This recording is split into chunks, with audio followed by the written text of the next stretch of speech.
만나서 반갑습니다. 우리 한 주간 잘 지내셨죠? 우리 요즘 선선한 바람이 아침 저녁으로 불어오는 계절이 되었습니다. 이제 진짜 가을이 되었다는 것을 피부로 느끼는데요. 여러분은 가을 하면은 어떤 게 떠오르세요? 가을 하면은 수능? 가을 하면은 단풍이나 뭐 가을 전어 먹는 거 여러분 아세요? 그런 거? 각자 아마 다른 이미지들이 막 머릿속에 떠올릴 것 같아요. 근데 우리 역사적으로 전통적으로 가을은 어떤 계절이라고 부르는지 아세요? 뭔 소리 하는 거야? 가을은 어떤 계절이라고 부르는지 아세요? 천고마비. 또 다른 거. 약간 가을 하면은 무슨 계절이다. 독서의 계절. 맞습니다. 가을 하면 약간 문학의 계절 이런 그런 게 있단 말이에요. 가을 하면은 약간 그 나무 아래서 딱 책 피고 딱 앉아가지고 이렇게 책을 읽는 옛날엔 그런 이미지가 있었어요. 요즘은 별로 없지만. 그래서 우리 문학의 계절인 가을 맞이해서 여러분이랑 어떤 말씀을 나눌까 하다가 우리 같이 시편의 말씀을 읽어봤으면 좋겠다. 시편의 말씀을 우리 함께 나눠 보려고 합니다. 오늘 시편 말씀은 근데요, 우리가 뭔가 문학의 계절 해서 딱 시편 말씀 딱 시를 읽고 막 이러면 약간 아름다운 시, 사랑을 고백하는 시, 막 이런 로맨틱한 거를 생각할 수 있지만 오늘 읽은 시편은 조금 그것과는 거리가 좀 멀어 보이는 것 같아요. 오늘 시편 말씀 오히려 좀 눈물을 흘리면서 자기의 마음을 고백하는 그런 시편인 것 같아요. 그 이유는요, 바로 오늘 읽은 시편이 어떤 시편이냐면 바로 회개의 시편이기 때문입니다. 여러분, 우리가 기도를 할 때 있잖아요. 처음 여러분들에게 여러분 한 5분 동안 기도해 보십시오. 10분 동안 기도해 보십시오. 이렇게 혹은 여러분 회개의 기도를 해 보십시오라고 했을 때 사실 제일 어려운 게 뭐예요? 어떻게 기도해야 되는지 모르기 때문이잖아요. 샘플이 있어야 될 거 아니야. 가이드가 있어야 되잖아요. 그죠? 처음에 어떻게 기도해야 되는지 모른단 말이에요. 어떤 한 예가 있는데 목사님이 저기 신학교에서 공부할 때에 신학교에서 이제 기도원에 들어가가지고 영성 훈련을 이라는 이름으로 기도원에 며칠이었죠? 꽤 길게 들어갔었어요. 길게 들어가서 핸드폰도 안 되고 아무것도 없이 그냥 들어가가지고 기도를 하는데 첫 딱 시간이 됐어. 기도를 하는데 이제 영성 시간이니까 우리가 평소에 예배드리는 거랑 좀 다르단 말이에요. 딱 이렇게 조용한 분위기 앉아가지고 딱 가만히 앉아서 나한테 어떤 기도를 하세요라고 이렇게 그 있던 이제 교수님께서 어떤 기도를 하세요 이렇게 얘기를 하는데 도통 무슨 기도인지 모르겠는 거야. 근데 그 기도를 막 1시간 반 동안 하래. 가만히 앉아가지고 1시간 반 동안 어떻게 했겠어요? 할 줄 모르니까 열심히 잤죠. 1시간 반 동안. 아니 무슨 관상 기도를 하십시오 하는데 관상 기도가 뭐지? 난 들은 바도 없고 배운 바도 없는 기도를 하라는 거예요. 샘플도 없이 1시간 반 동안 어떻게 해요? 가만히 앉아 있었죠. 그때 느꼈어요. 기도를 하려 그래도 이거 어떻게 하는지 알아야 하겠구나. 근데 시편의 말씀이요, 바로 우리의 그런 가이드가 되는 말씀인 것 같아요. 회개의 기도를 하세요. 우리 회개의 기도를 합시다라고 얘기했을 때 어떻게 기도해야 되는지 잘 모르겠잖아요. 근데 오늘의 시편 말씀이 바로 회개의 기도라는 제목이 있는 그런 말씀입니다. 그래서 여러분들이 오늘 말씀을 잘 살펴보면서 나의 죄를 회개할 때 어떻게 기도하면 될까에 대한 마음을 함께 보고 우리의 마음을 드리는 시간이 되었으면 좋겠어요. 먼저 성경책에 있는 친구들은 오늘 말씀을 보면 거기 소 제목이 있는 것을 발견했을 거예요. 성경책에 있는 친구들 보면 시편 말씀을 보면은 그냥 시편 51편 이렇게 써 있고 시작하는 게 아니라 위에 이렇게 소 제목이 있어요. 한번 띄워주실래요? 어떻게 돼 있냐면 이렇게 돼 있습니다. 같이 읽어봅시다. 시작. 다윗이 밧세바 동침한 후 선지자 나단이 그에게 왔을 때라는 소제목입니다. 여러분, 다윗 하면 어떤 어떤 느낌이 떠오릅니까? 다윗 하면은 골리앗, 그렇지? 다윗과 골리앗의 그 다윗, 용감한 소년의 모습, 혹은 이스라엘 왕으로서 다윗 왕처럼 다윗처럼 춤추며 찬양하라는 가사처럼 뭔가 이렇게 열심히 찬양하고 뭔가 왕이면서도 되게 하나님을 예배했던 그런 놀라운 이스라엘 왕으로 우리는 떠올립니다. 그런 이미지들이 성경책에 많이 나와 있죠. 그런데 성경 말씀을 보다 보면 다윗 왕에 대한 반대 이미지, 부정적인 이미지, 다윗 왕이 실수한 것, 그런 내용들도 성경책에 많이 나와 있다라는 거예요. 오늘 시편에서는요, 그 다윗이 지은 가장 큰 범죄가 관련된 이야기를 배경으로 합니다.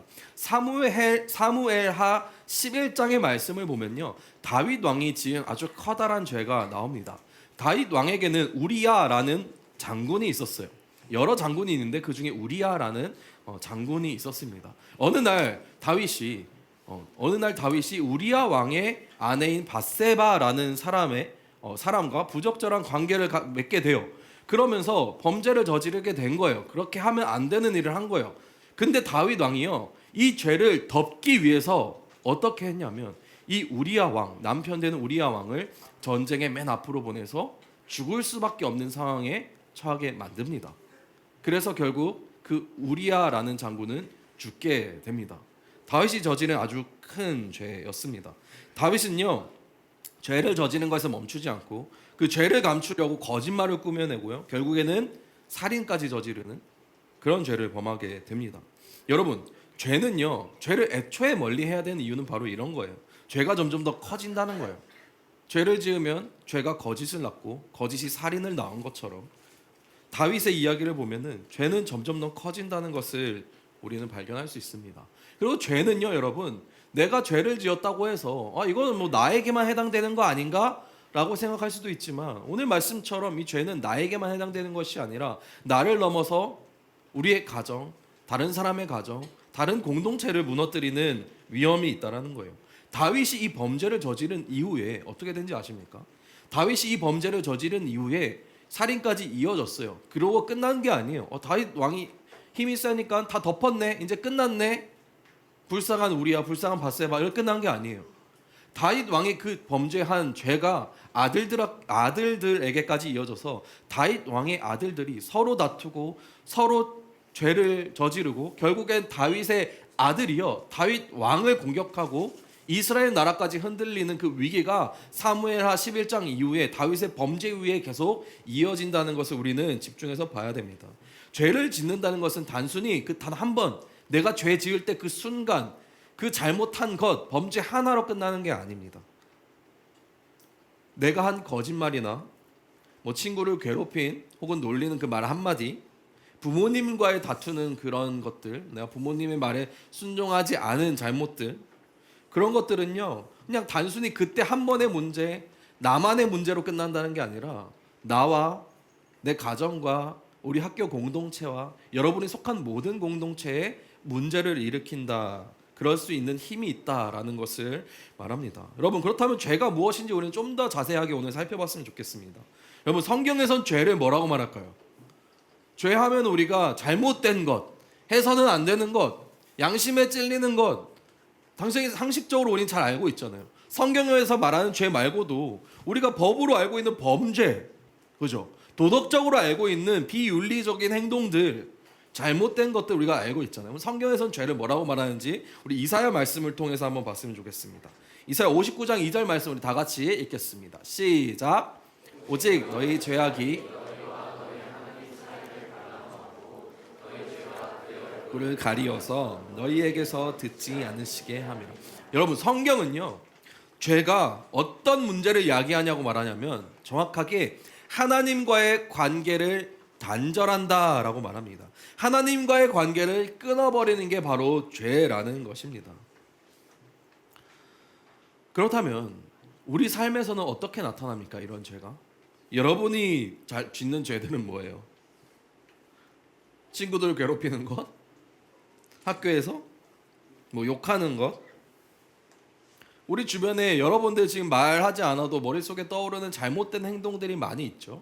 학교에서 보게 되는 것, 내가 하지 않아도 반에서 일어나는 것들, 혹은 내가 하는 것들, 그런 것들이 참 많다는 것을 우리는 알 수 있습니다.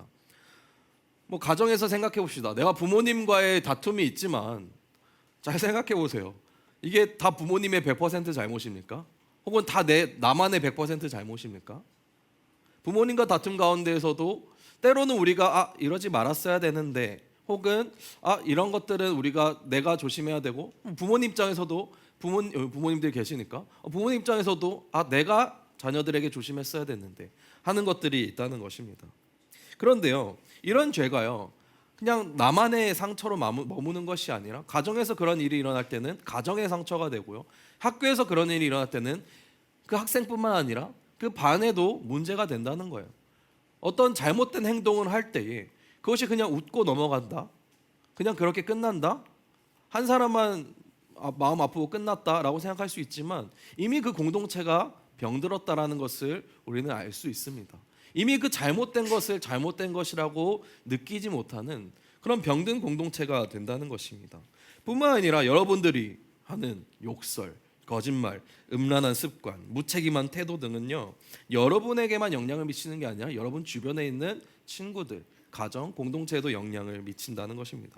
이처럼 죄는요, 그냥 한 번쯤은 괜찮아, 나 하나쯤은 괜찮아 하고 넘어가는 순간 점점 더 커지고요, 나를 넘어서서 내가 속해 있는 공동체를 병들게 한다라는 것이 죄의 속성입니다.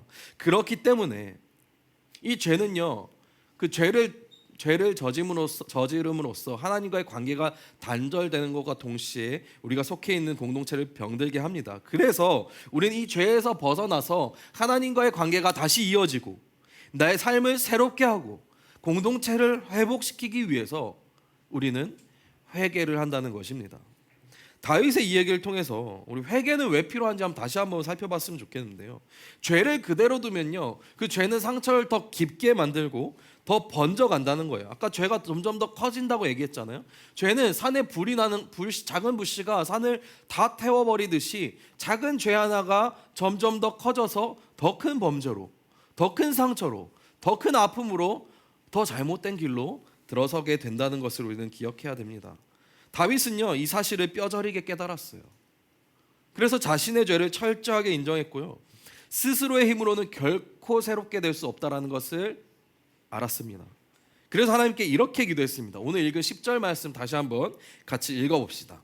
시작. 하나님이여, 내 속에 정한 마음을 창조하시고 내 안에 정직한 영을 새롭게 하소서. 여기서 우리는 중요한 사실을 발견하게 되는 거예요.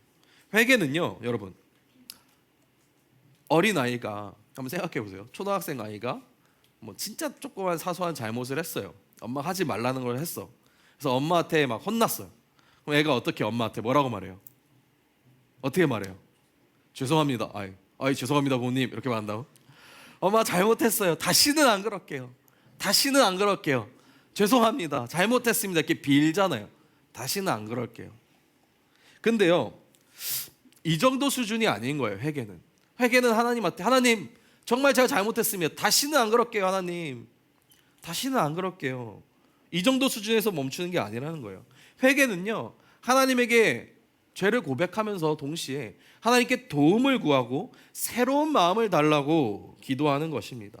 나의 힘으로는 결코 바뀔 수 없다는 것을 인정하고 나의 마음에 바른 마음이 자리 잡도록 하나님께 의지하며 기도하는 것이, 하나님 제 마음속에 새로운 마음이 있게 하여 주세요. 하나님 제 마음속에 바른 마음이 자라나게 해달라고, 그렇게 기도하는 것이 바로 회개입니다. 여러분도 경험하지 않았습니까? 스스로 그렇지 않겠다라고 다짐했지만 계속해서 실수하고 뭔가 내가 다짐한 대로 안 되는 그런 것들, 실패하는 경우 아마 여러분도 많이 경험했을 겁니다. 그럴 때 하나님께 이렇게 기도했으면 좋겠습니다. 하나님, 내 의지와 내 생각대로 잘 되지 않는 이 죄의 습관을 없애기 위해서 하나님 저를 좀 도와주세요.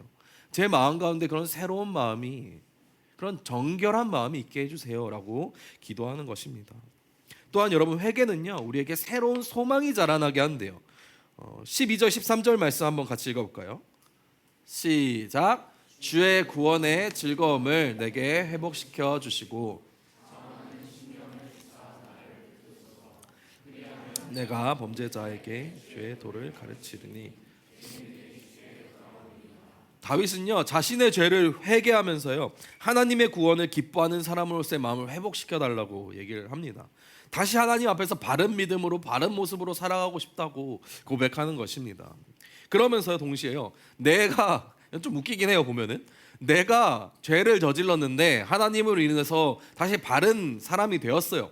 내가 바르게 살아가는 것을 보면서 다른 사람도 본받게 해달라고, 내가 하나님 앞에 바로 서서 내 삶을 통해서 다른 사람들도 그걸 경험하게 해달라고, 하나님으로부터 새롭게 되는 것을 경험하게 해달라고, 그런 새로운 소망이 다윗에게 자라난다는 거예요.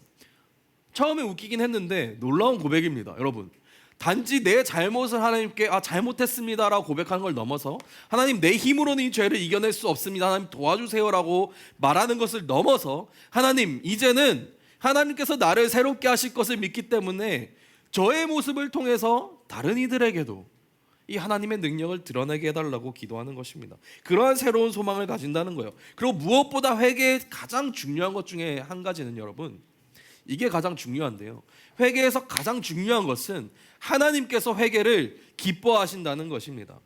하나님은요, 형식적인 제사보다 상한 심령, 깨어진 마음을 원하신다고 성경은 말하고 있어요. 17절 말씀 한번 다 같이 읽어볼까요? 시작. 하나님께서 구하시는 제사는 상한 심령이라. 하나님이여 상하고 통회하는 마음을 아니하시니라. 아멘. 여러분, 이 말씀은요, 우리가 진심으로 죄를 회개하고 하나님께 나아갈 때 하나님은 외면하지 않으시고 오히려 자신의 죄를 회개하는 사람들의 예배를 기쁘게 받으신다는 거예요. 그래서 우리는요, 회개에 대한 생각을 좀 바꿀 필요가 있어요. 목사님도 이 말씀을 준비하면서 말씀을 이미 알고 있는 말씀이지만 회개에 대해서 새롭게 조금 더 다르게 생각을 하게 되었어요. 여러분, 회개를 한다는 것은 보통 우리의 죄를 회개한다는 것은 그런 거잖아요. 뭔가 범죄자들이 경찰서에 가서 자수하는 것처럼 하나님 앞에 말하는 거죠. 하나님, 제가 이런 죄를 저질렀습니다. 용서하여 주세요. 왜 회개를 해요? 여러분은 왜 하나님 앞에 회개를 합니까? 곰곰이 생각해 보니까 은식아, 아까 우리가 초등학생 애들이 엄마한테 잘못했어요 비는 게 왜? 진짜 잘못한 마음 또 있겠지만 또 무슨 마음이 있어요? 혼나는 게 무서운 거잖아요. 매 맞는 게 두려운 거잖아요. 우리 또한 회개할 때 그런 마음 가지고 있지 않았어요? 하나님, 내가 이 범죄 때문에, 내가 내 이 죄 때문에 내가 하나님께 벌 받으면 어떡하지? 나 지옥에 가면 어떡하지? 그런 마음 때문에 우리 회개하지 않았어요? 물론 이것도 맞는 마음이에요. 그런데 오늘 말씀을 보니까 좀 다르다는 거예요. 우리가 죄를 회개한다는 것은요, 그 무서운 벌을 피하려 한다기보다는 하나님과의 나와의 관계가 회복되고 무엇보다 하나님께서 우리가 회개하면서 예배자로 회복되는 것을 기뻐하시기 때문이라는 거예요. 우리는 이 점을 기억해야 됩니다. 그래서 우리가 회개한다고 했을 때 어떤 두려운 마음보다는 벌을 피하려고 하는 그런 피하기 위해서 하는 행동이라기보다는 이것을 하나님께서 기뻐하시기 때문이다라는 것을 우리는 기억해야 된다는 것입니다. 회개는요, 하나님과의 관계가 다시 이어지고 예배자로 새롭게 세워지는 길이기 때문입니다. 그리고 하나님은 그 과정을 기뻐하신다고 오늘 말씀을 통해 분명히 말씀하고 있습니다. 우리 사랑하는 프린트인 여러분, 오늘 우리 다윗의 범죄를 통해서 죄가 그냥 단순히 실수도 아니고 한번 일어나서 끝나는 것이 아니라 계속해서 마치 번져가는 불씨처럼 점점 커진다는 사실을 우리는 보았습니다.